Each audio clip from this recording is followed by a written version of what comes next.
Hello everyone, in this video, I will show you how to fix a Hive Receiver red light. First, put the receiver into pairing mode.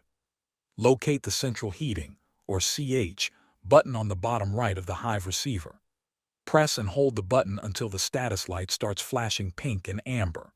Release the button, then press and hold it again until the light flashes double amber. Once you see the double amber flash, the receiver is ready to connect. Next, reset the thermostat. Remove the thermostat from its wall mount and take out one battery. Press and hold the back arrow button on the bottom left and the menu button in the bottom middle at the same time. While holding both buttons, reinsert the battery. Keep holding until the screen displays "Welcome, searching." You can then release the buttons. Now wait while the thermostat searches for the receiver.